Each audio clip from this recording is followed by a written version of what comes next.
Magandang umaga mga kawabo. Eto nga, pinasok na kami ng mga bata. Nangungulit na dito, sayabangon na daw at magkape na, nagugutom na daw sila. Ganyan sila mangulit, di ba? Ayan, naglalaro, nagsi-cellphone, kung ano-ano pa para magising lang kami. Pero okay lang kasi alas 9 na rin naman. Kaya okay lang. Eto, nagpainit na ng kape. Hindi kailangan na walang kape sa umaga. At tingin-tingin nila ako dito sa freezer. Ano ba pwedeng lutuin ngayong araw? Kasi pupunta pala dito sila madam, saka sila utol, saka sila Prince. First time pa naman pumunta dito ni Prince, kailangan special. Naghahanap ng maluluto. Ano kaya pwedeng lutuin dito? Ano mo yung iniisip ko rin na magluto ng gulay at yung pansahog. Saka kailangan may pork ako dito. Ayan, halongkat ube. Ano ba ang hinahalongkat ko dyan? Baka nagpapagkita ka lang dyan ng laman ng rep. Napunan yung rep natin.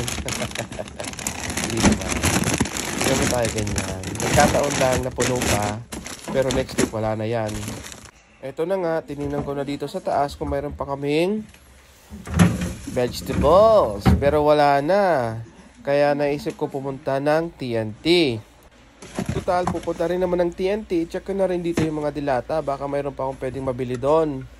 Ayan, so double check tayo parati para hindi pa balik-balik. Mahal pa naman ang gas ngayon. Kahapon nagtaas lang ng 4 cents per liter. Kaya dapat updated tayo sa mga gas prices. Mag-toast muna tayo ng tinapay para mainit naman at crispy, di ba? Tapos lalagyan mo ng butter. Ang sarap kaya niyan. Okay, 2 minutes waiting. Eto na nga, okay na yung kape natin. Lalagyan natin ng coffee mate. Ha? Eto nga mga kasama ko, mga nananaginip pa, Mga tulala pa sila. Siler, umagang-umaga. Okay yan. Yogurt. Good morning! Pupunta muna kami ng TNT kasi may bibilhin kaming gulay. Okay, Siler? Yeah. Yes? Yeah. Buti na lang, malapit lang dito sa amin ng TNT and then Walmart. Pero wala naman kaming bibilhin sa Walmart.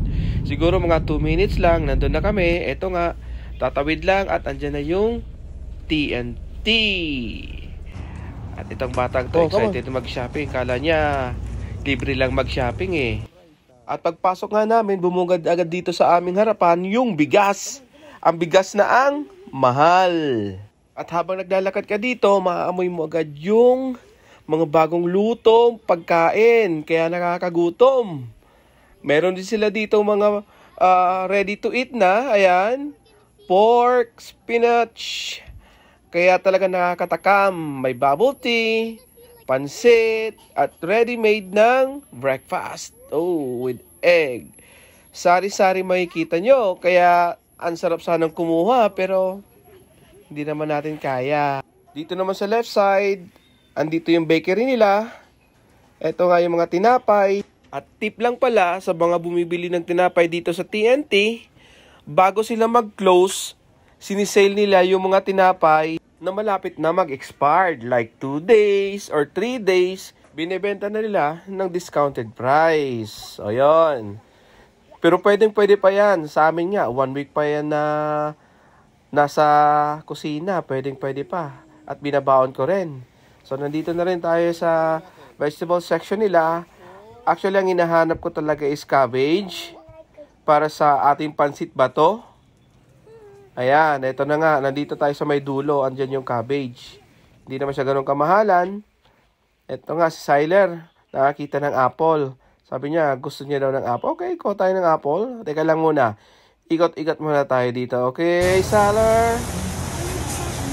May naalala nga dito si Siler, yung crab. Hinahanap niya yung crab. Crab na mga buhay pa.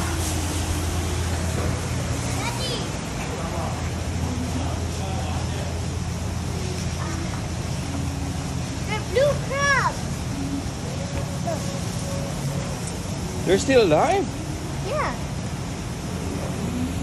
Wag mo kanina.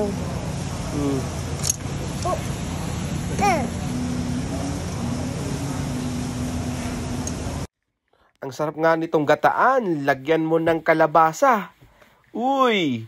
Gata! Wow! At dito naman nga sa kabilang side, nandito yung malalaking crab at mga lobster.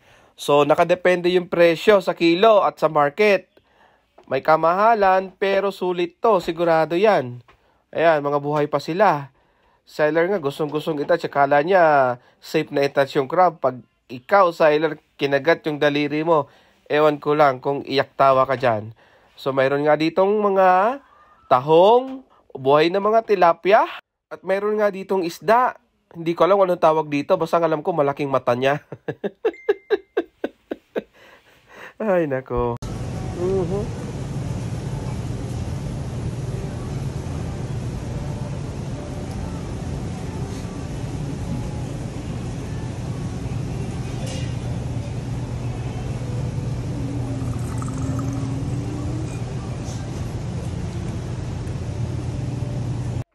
At nakita ko nga tong mixed seafoods na to.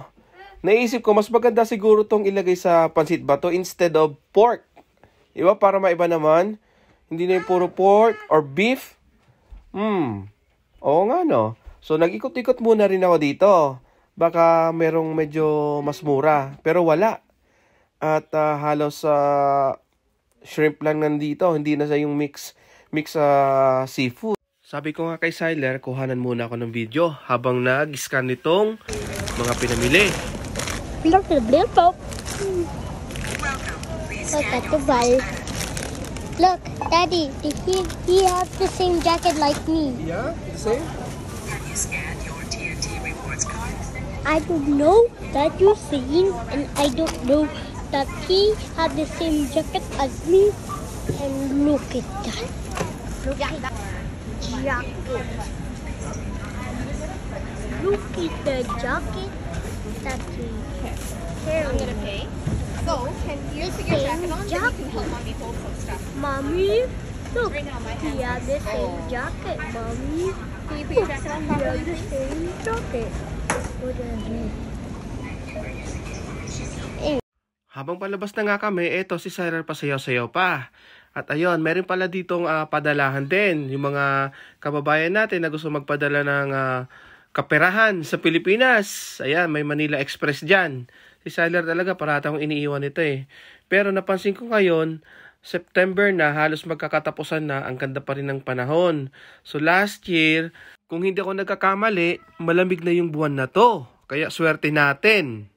Kaya ito pagdating namin ng bahay, ayan na yung mga pinamili ko. Inisa-isa ko na, nag-prepare na ako.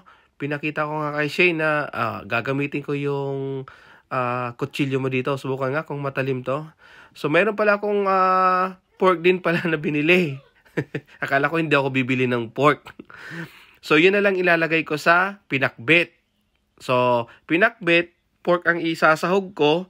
Tapos, yung sa pansit bato naman, yung mixed seafood. So, hiniwa-hiwa ko muna siya. And then, yung kalahati, ilagay ko muna sa plastic para kung ano man yung pwede kong pagsahogan yan, nakasave na siya. Yung gagamitin natin na gulay, kailangan hugasan muna para maalis yung mga kung ano mang anik-anik dyan. At eto, yung ampalaya, di ba? Ganyan lang tamang pagkayod. Alisin natin yung mga buto-buto para mas masarap yung gulay, di ba? Pinakita ko nga dito si Shane ang tamang paghiwa ng ampalaya. Kailangan, yung hintuturo natin, yung mga daliri, papasok para hindi masugat. Alam yan kung mga nagluluto. Diba? Ang sarap ang pakakahiwa dyan, oh. Diba? Tapos, i-separate na natin yung mga gulay din para mamaya alam na natin kung ano yung pasunod-sunod. Ito, hindi ko naman pala uubusin yung mixed seafoods na binili ko kasi sobrang dami at ang mahal. Marami pa naman ako pwedeng paggamitan nito. Ayan. Halo-halo muna at ilagay sa separate na lalagyan. Diba? Hindi kompleto ang pakbet pag walang bagoong. Diba? Ayan, yung pansit bato nga, inuuna ko munang lutuin. Nagigisa na muna habang nakikipagkwentuhan. Dumating na nga si Momon. Ayan.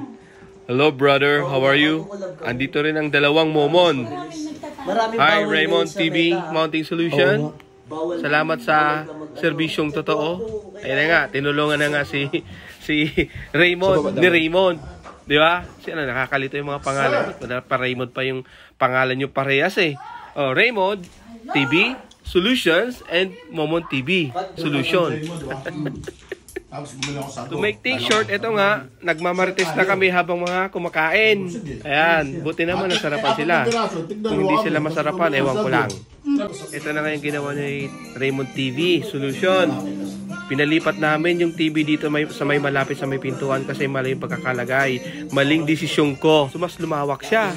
So anyways, hanggang dito na lang. Salamat sa panonood po. Thank you!